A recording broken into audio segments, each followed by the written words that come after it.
காளி ஒரு எக்ஸ்ட்ராடினரி பர்ஃபார்மருங்கிறது எல்லாருக்குமே தெரியும். நீங்கள் இந்த பிரித்து பார்க்குறதெல்லாம் இங்கே முடியாதுன்னு நினைக்கிறேன். அதாவது வந்து அவர் நீங்கள் சொல்கிறீங்கல்ல, அவர் வந்து இந்த படத்தில் உதாரணத்துக்கு ஹவுஸ்மேட்ஸில் இதுவோ அதாவது சீரியஸும் பண்ணியிருக்காரு, ஹியூமரும் பண்ணியிருக்காருன்னு. ஆனால் நான் வந்து அந்த கார்கி நம்ம பார்த்தோம்ல, கார்கிலேயே சீரியஸான ரோல் தான். ஆனால் எல்லாத்துலேயுமே அவருக்கு வந்து ஒரு அண்டர்லைங் ஹியூமர், அந்த கேரக்டர்லேயே அவர் வந்து எப்படியோ அதை கொண்டு வந்துருவார். அதே மாதிரி சுதா கொங்கரா மேமோட சூரரை போட்டுறதுக்கு முன்னாடி இறுதி சுற்றுல அந்த ஒரு மராட்டி லேடியோட சேர்ந்து நடிச்சிருப்பாரு அப்பாவா. இதை நீங்க வந்து டக்குன்னு நீங்க கடந்துட்டீங்கன்னா இது காளினே தெரியாது, அந்த அளவுக்கு ஒரு டிரான்ஸ்ஃபர்மேஷன் இருக்கும்.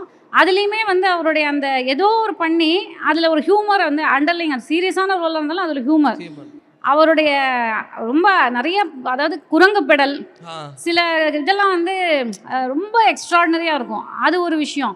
ரெண்டாவது அவருடைய அந்த வளர்ச்சிங்கிறது அந்த காவேரி கார்னரில் ஒரு சாலை கிராமத்தில் நிறைய பேர் அந்த இடத்துல டிஸ்கஷன்லாம் பண்ணி அந்த இடத்துலேருந்து இன்றைக்கி வந்திருக்கிறதுங்கிறது எனக்கு பெரிய பிரமிப்பாக இருக்குது. அதுவே எனக்கு தெரிஞ்சு, ஏன்னா அதுக்கு வந்து என்ன ரீசன்னா அவருடைய அந்த பலதரப்பட்ட அனுபவங்கள். அவர் வந்து சொல்லுவாங்கள்ல, பல இடங்களில் வேலை பார்த்துருக்கேன் அப்படிலாம். ஒரு நாள் உட்காந்து அவர்கிட்ட பேசுனீங்கன்னா உங்களுக்கு தெரியும். எல்லா பேட்டிலையும் நீங்கள் சொல்லியிருக்கீங்களான்னு தெரில காளி, என்னெல்லாமோ அவருடைய ட்ராவல் வந்து பல விஷயங்கள் வந்து பண்ணியிருக்காரு. அதை அவர் வந்து ஞாபகப்படுத்துகிற விதம், ஒரு ஆர்டிஸ்ட்டாக அவர் ஞாபகப்படுத்திக்கிற விதம், அதெல்லாம் அதில் தான் அந்த மேஜிக் இருக்குதுன்னு நான் நினைக்கிறேன். அவர் சொல்கிறாரு அது மேஜிக்லாம் இல்லைங்க, அது ஒரு மேஜிக் தான், அதை நான் தெரிஞ்செல்லாம் பண்ணல அப்படின்னு சொல்கிறாரு. ஆனால் எனக்கு தெரிஞ்சு நீங்கள் தெரிஞ்சு தான் பண்ணுறீங்க அப்படிங்கிறது தான் என்னோடது. அது தெரிஞ்சு ஒவ்வொரு ரோலை அவர் என்ன பண்ணணும் அப்படிங்கிறத தெரிஞ்சு தான் அவர் பண்ணுறாரு. So it's a very great pleasure, great honour.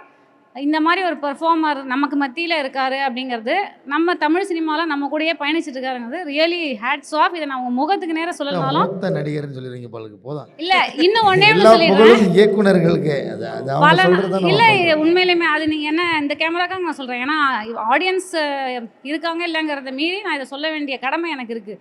ரெண்டாவது, எனக்கு ஒரு 3 நபர்களை பற்றி நான் தொடர்ந்து ஒரு 10 வருஷமாக நான் அட்லீஸ்ட் சொல்லிகிட்டே இருக்கேன். குரு சோமசுந்தரம், விஜய் சேதுபதி, காளி வெங்கட்.